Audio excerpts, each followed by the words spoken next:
Fala galera, beleza? Na aula de hoje vamos ver o conjunto dos números reais, continuando a nossa aula de conjuntos numéricos. Antes, porém, eu queria deixar um recado para vocês. Inscrevam-se no nosso canal no YouTube, porque só assim você vai ficar a par de todas as nossas novidades. Valeu, gente! Sem dúvida, o conjunto numérico que a gente mais vai utilizar vai ser o conjunto dos reais. Ele vai envolver todos os conjuntos que a gente já aprendeu, ou melhor, se a gente pegar o conjunto dos irracionais e fizer a união com o conjunto dos racionais, a gente vai ter o conjunto dos reais.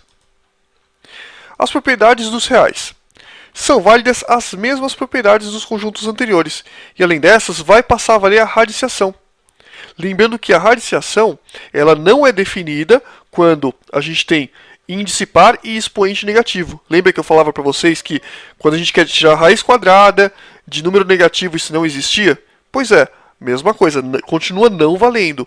Para os outros casos normais de radiciação, eles continuam existindo no conjunto dos reais.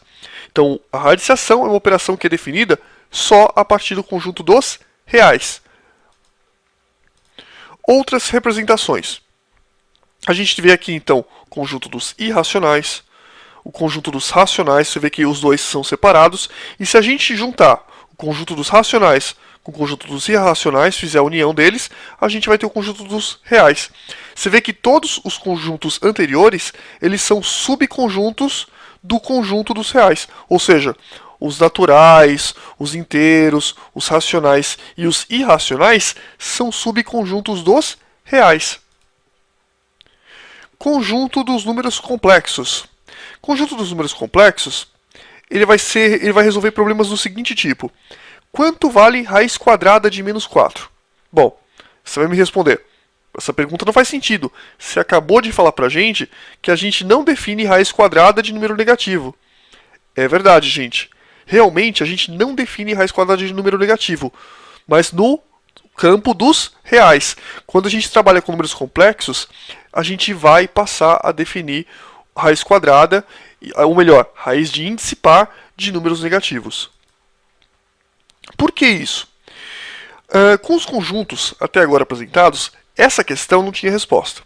Entretanto, com o avanço da ciência, o conjunto dos números reais já não era suficiente. Por exemplo, alguns fenômenos estudados em engenharia, e também em outras áreas, eles precisavam de uma ferramenta que justificasse as raízes de índice par para números negativos. Ou seja, pessoal, com o desenvolvimento da ciência, algumas áreas da engenharia e outras áreas também passaram a necessitar de uma ferramenta que justificasse a existência de raízes de índice par para números negativos. Existem fenômenos, por exemplo, em aerodinâmica e outros fenômenos em eletrônica, que existem e que mesmo existindo, eles obtêm como resultado uma raiz quadrada com índice negativo. Aliás, não que eles obtêm como resultado, eles dependem, para existir, de raízes quadradas de números negativos. Aí eu te pergunto, bom, o fenômeno está acontecendo, então o que a gente tem que fazer? A gente tem que mudar a matemática? Não, a gente adapta a matemática para que ela possa responder esses novos problemas que vão surgindo. Por isso que surgiu o conjunto dos números complexos. Não é só para te fazer mais questão no vestibular, tá, gente? A gente vai estudar o conjunto dos números complexos no fim do nosso curso de matemática. Outras representações. Então, se a gente fizer aqui um diagrama de Van Euler, a gente vai ver que conjunto dos irracionais, conjunto dos racionais, dos naturais, dos inteiros, dos reais, todos esses conjuntos que a gente aprendeu anteriormente, eles são subconjuntos do conjunto dos complexos. Os complexos envolvem, na verdade, todos os outros conjuntos. Ele é um conjunto maior e todos esses outros conjuntos são subconjuntos do conjunto dos complexos, que a gente vai estudar mais para o final do nosso curso. Beleza, pessoal? Então tá aí dado para vocês a noção de conjuntos numéricos. Valeu?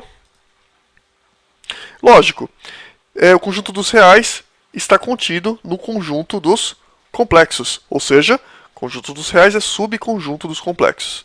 Agora sim, pessoal. Valeu, tchau, tchau.